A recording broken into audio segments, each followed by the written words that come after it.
வணக்கம் நண்பர்களே. இன்னைக்கு நம்ம வீட்டு வாசலில் போடுற கோலமும் திருக்கார்த்திகை தீபத்தன்னைக்கு விளக்கு வச்சு போடுற கோலமும் வித்தியாசமும் ஆச்சரியத்தையும் அடக்கி கொண்டு வந்திருக்கு. இதில் என்ன அதிசயம் அப்படிங்கிறது தான் அந்த வீடியோவில் நம்ம பார்க்க போகிறோம். அதே போல் கோலம் போடுறதால ஏற்படும் நன்மைகள், அதனால் என்ன பலன் கிடைக்கும், அதையெல்லாம் நம்ம தெரிஞ்சுக்க போகிறோம். இப்போ கார்த்திகை தீபம் என்பது சுத்தமான சோதி ஜொரூபமான சிவனை குறிக்குது அப்படிங்கிறத தெரிஞ்சுக்கிட்டோம்.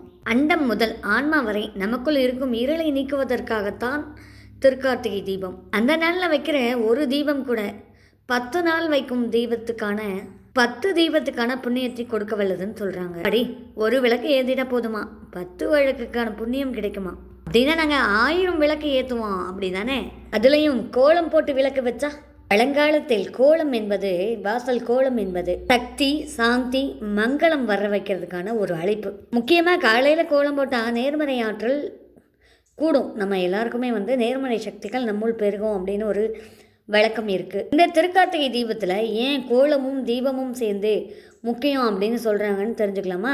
வீட்டு வாசலில் கோலம் என்பது தெய்வத்திற்கான வரவேற்பு. கார்த்திகை தீபத்தன்னைக்கு வீட்டு வாசலில் கோலம் போடும்போது மகாலட்சுமி தேவியும் சிவபெருமானும் நம்ம வீட்டுக்கு சந்தோஷமாக வந்துட்டு போவாங்க அப்படின்ற ஒரு பழக்கம் இருக்குது. அதனால் கோலமும் தீபமும் ஒன்றா வைக்கும்போது கடவுளோட ஆசை நிறைஞ்சிருக்கும். இதுலேயே கோலத்தில் நிறைய வெரைட்டியும் கூட இருக்குது. அதில் என்ன கோலம் போட்டால் நல்லது அப்படின்னு தெரிஞ்சுக்கணுமா? திருக்கோலம், தீப வடிவ கோலம், சங்கு புஷ்ப கோலம், இது எல்லாமே போடலாம். தீபத்துக்கு கீழே ராகு கேது துரிதம் நீங்கும் ஒரு கோலம் கூட போடலாம், தப்பில்லை. இது போல் வித்தியாசமான தகவல்கள் எல்லாம் தெரிஞ்சுக்கணுன்னா வீடியோவை சப்ஸ்கிரைப் பண்ணிவிடுங்க. ஆமாம், உங்களுக்கெல்லாம் தெரியுமா கோலத்தோட நடுவில் ஏன் தீபம் ஏற்றுறாங்க அப்படின்னு? தீபத்தை கோலத்தோட வெட்டத்தில் வைக்கும்போது அதனோட எனர்ஜி பாசிட்டிவாக பெருகும். பல பேர் கண்டிப்பாக சிவன் வீட்டுக்கு வருவார் அப்படின்னு சொல்லி கோலம் ஏற்றுறாங்க. திருக்கார்த்திகை தீபம்னா அண்ணாமலை தீபம் அதிசயம்தான். ஆனால் அதை விட நம்ம வீதிகளில் பாருங்களேன், அழகழகா அவ்வளவு கோலங்களையும் அவ்வளவு விளக்குகள் ஏற்றிருக்காங்க. கண்ணை மட்டும் இல்லை, மனதையும் கொள்ளை கொள்ளும் அழகு ஒவ்வொரு கார்த்திகை தீபத்தன்னைக்கும் எல்லார் வீட்டு வாசலையும் இருக்கத்தான் செய்யுது. அதுக்குள்ளே இவ்வளோ விஷயம் இருக்கா? வெறும் அலங்காரம் மட்டும் நினச்சிக்கிட்டு இருந்தோம்.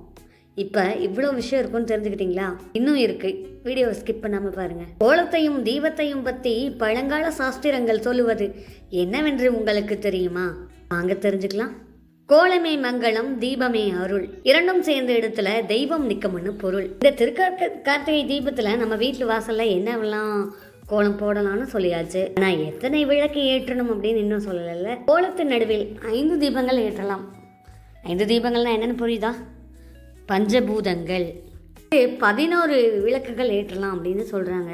ஓம் நம சிவாயா, ஓம் நம சிவாயா அப்படின்னு சொல்லி ஒரு 11 தாட்டை நம்ம சிவனோட மந்திரத்தை உச்சரிக்கலாம், பாராயணம் செய்யலாம். இப்படி கோலமும் தீபமும் சேர்ந்து நம்ம வீட்டுக்கு அருளையும் செல்வாக்கையும் வளத்தையும் கொண்டு வந்து சேர்க்குது. இந்த கார்த்திகை தீபத்திருநாளில் மறக்காமல் நீங்கள் எல்லாரையும் இது பண்ணிடுங்க.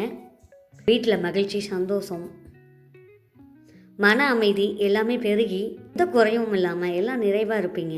இப்போ நீ தான் பாருங்களேன், கோலமும் தீபமும் உங்கள் வாழ்க்கையில் என்ன மாற்றத்தை கொடுக்குது அப்படிங்கிறத ஒரு செக் பண்ணி பார்த்துருங்க. நம்பிக்கையோடு செய்யுங்க. போட தயாராகிட்டீங்களா? ஒரு நிமிஷம் இல்லைங்க. இந்த வீடியோ உங்களுக்கு நிச்சயமாக பிடிச்சிருக்கும். வீடியோவை லைக் பண்ணுங்கள்.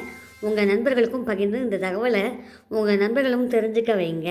இது போன்ற பல வித்தியாசமான தகவல்களோடு மீண்டும் வீடியோ பார்க்கணுன்னு நினைக்கிறீங்க தானே?